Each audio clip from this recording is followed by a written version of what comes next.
Hi, welcome to my channel and hello new subscribers. I'm making a dairy-free cream of corn and squash. This soup smells very good and tastes even better. Sorry if I sound funny, I have the flu, but I have to do this. All the ingredients blend really well together.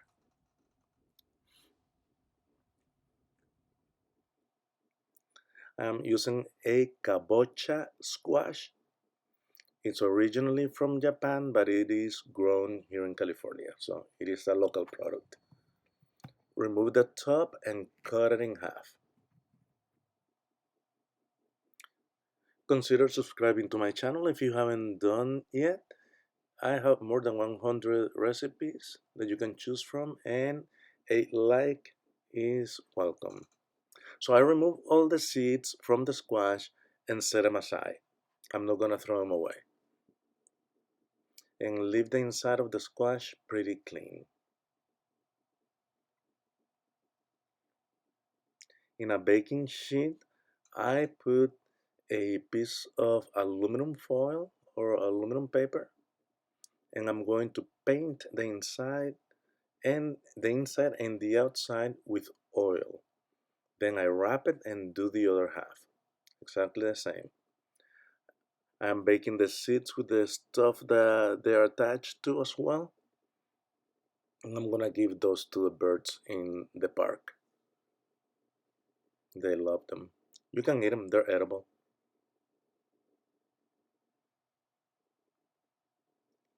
Nothing is going to go to waste. Now you're gonna bake them at 400 to 425 degrees or 204 degrees Celsius for 35 minutes. While the squash is in the oven, I get going with the other veggies. I am chopping about half of a red bell pepper and half of a small onion. Don't put too much onion. I don't like the taste of the onion with the squash. I will set them aside once I chopped everything.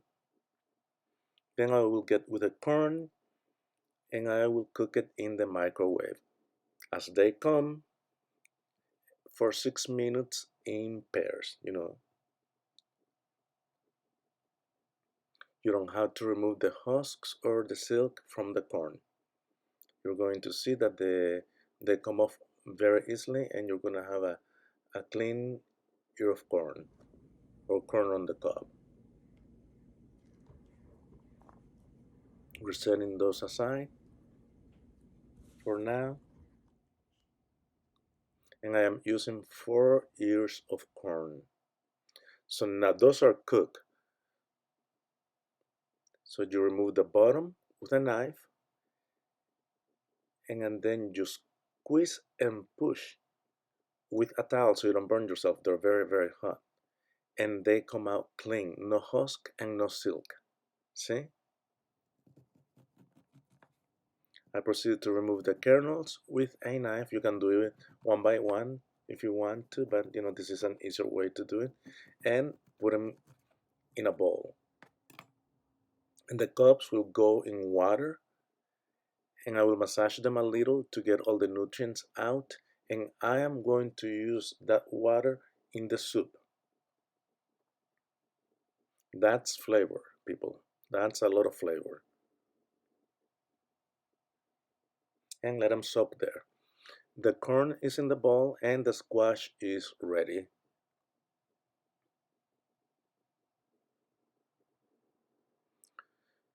So with a tablespoon, I remove all the meat and put it together with the corn. Since very hot. Be careful, don't burn yourselves. While I'm doing that, I start my soup pan on medium heat with 1 tablespoon of oil. You don't have to put a lot of oil because the corn has its own oil.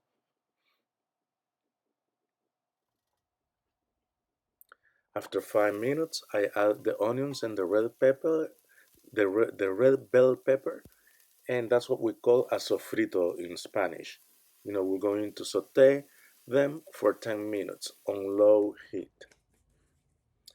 I get a little cumin powder, a little nutmeg, smoked paprika, and chili powder ready. And while the sofrito is cooking, I'm going to wake up the spices. I put them in a pan on medium heat and cook them for about 30 seconds to 45 seconds until you start to smell the aroma of the spices. Then I remove them from the heat, put them in a different dish and add them to the sofrito.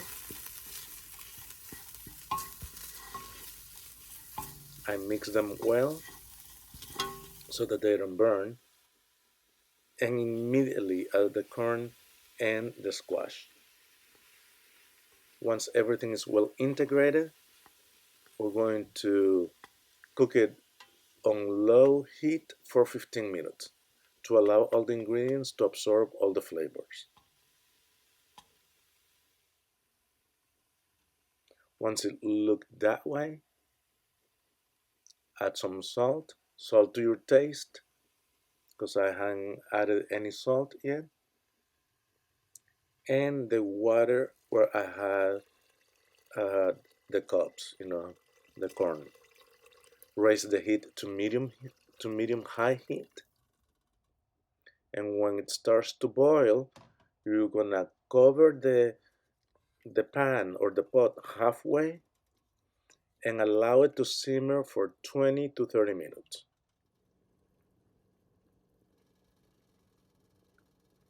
Then taste again and correct the salt. Blend all the ingredients and you can leave it coarse, fine, and after you do that, you can even strain it. I reduced for another 15 minutes. I want it creamy. And that's all. Chaito. I'll see you in the next video. Bye.